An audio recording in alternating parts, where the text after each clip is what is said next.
So then what made you then move from the hill? Because we then moved to Oak Dean, and that's when Dot had really gotten really ill.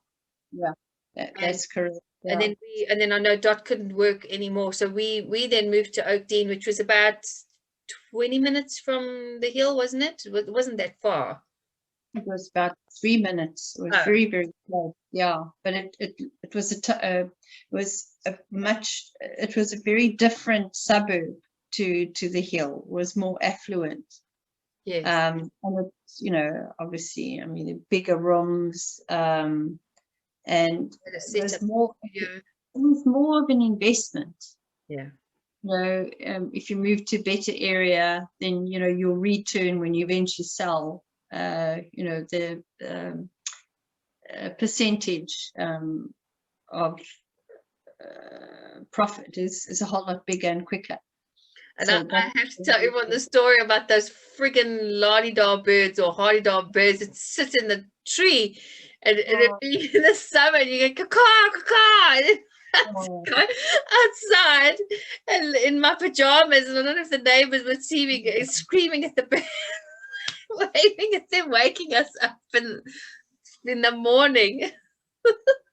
Yeah, and shame, man, because I mean, you were sleeping, you were in a deep sleep. I'll never forget that. So, I mean, it was actually a rude awakening for you, really, wasn't it? It was. But it was a lovely house though, because we had the tiles, and then the lounge sank in, and then you had this gorgeous bar, and then you walked into your studio. And then outdoors was just open with a brook running down there. When it was raining, the brook would fill up. And then, we go back, and then each room would sink down into the floors, wouldn't it? And we had quite interesting. So obviously at that point, you had quite a turning point in your career, and obviously in your relationship.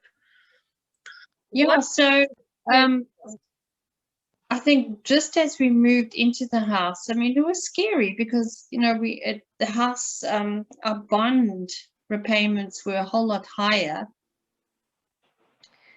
And then the political thing came around again, where Mandela was just about to be released from jail. And in those days, it was very, very scary for everyone, because we thought, okay, we're going to have another mass murder, people just murdering each other. That was a very scary time, Justine, I must admit. So much uncertainty.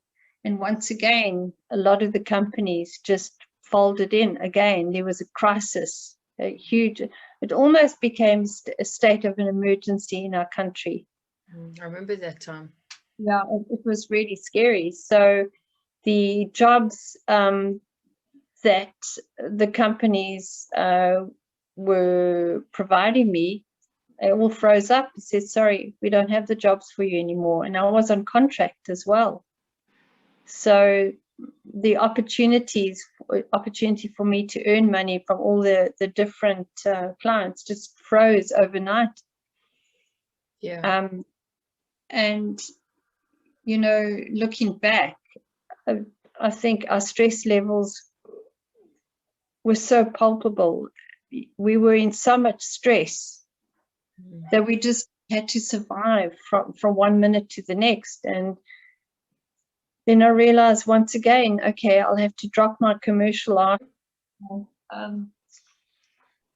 So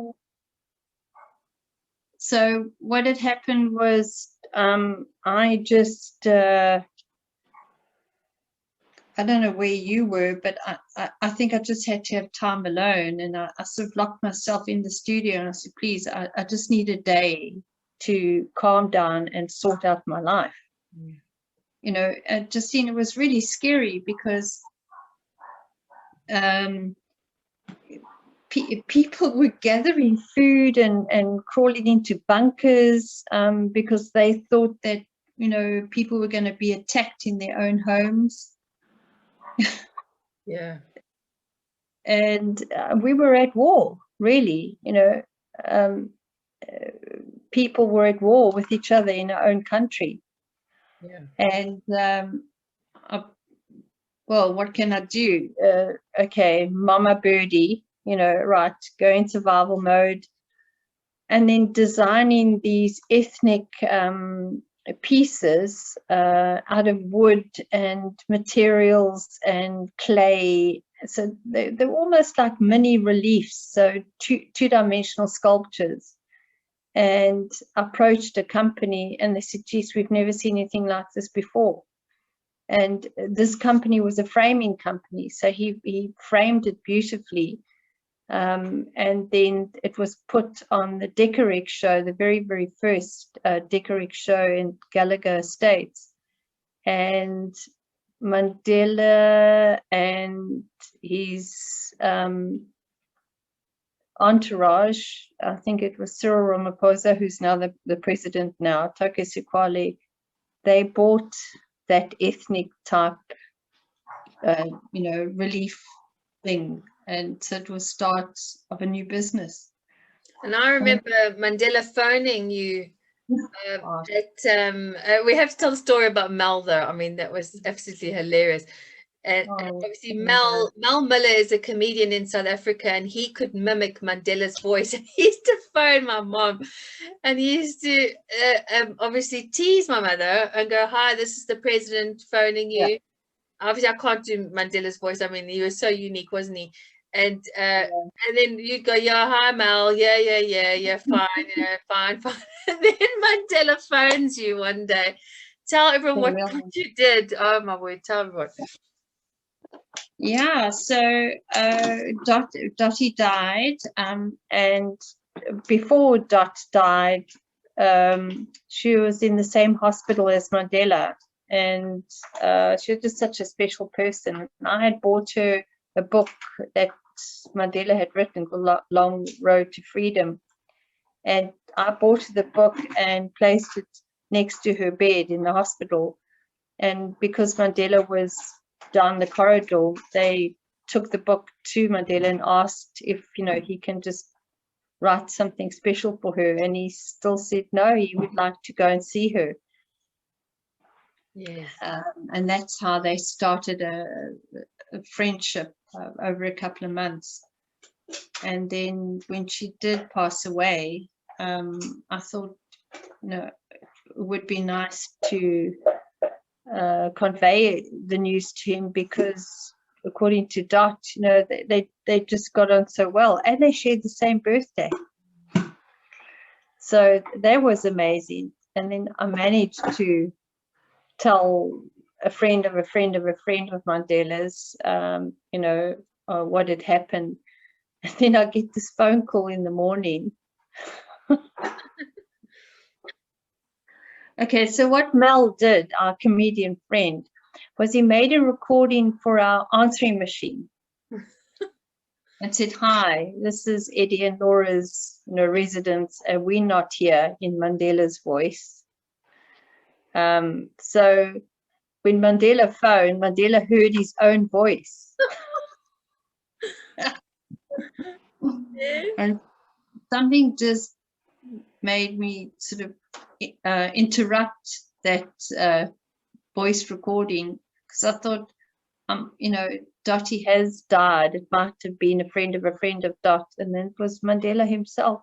And I didn't believe, because I thought this was Mel.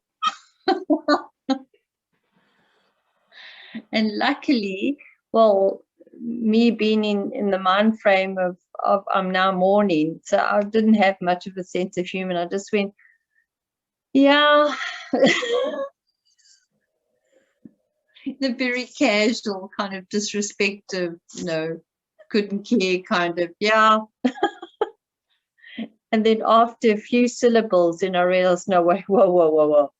When Mandela said, look, your friend Joy had told me about, oh my gosh, then I was able to, join the dots very quickly. Oh my word. What did he say when he heard his own voice? I did try and apologize, but what happens when you try and apologize and then you dig your own grave? Just, cut it. No, don't say anymore. So yeah, and he was just so respectful, and I think the word is authentic and sincere. Yes, and I remember you be joining part of the movement to fight for equality, and us marching and going, everyone's a human being, there's no color. And I think a lot of people didn't know that that was going on. And No. I had a black mother, and she was Ivy, and Ivy Yes. used to look after me, and she was very close to our family with her little boy, Lucky Boy. And Oh, so it was a really interesting time of unity and bringing people together, as much as pulling people apart in many ways, and cultures and tribes within South Africa at that time. So I remember that stage.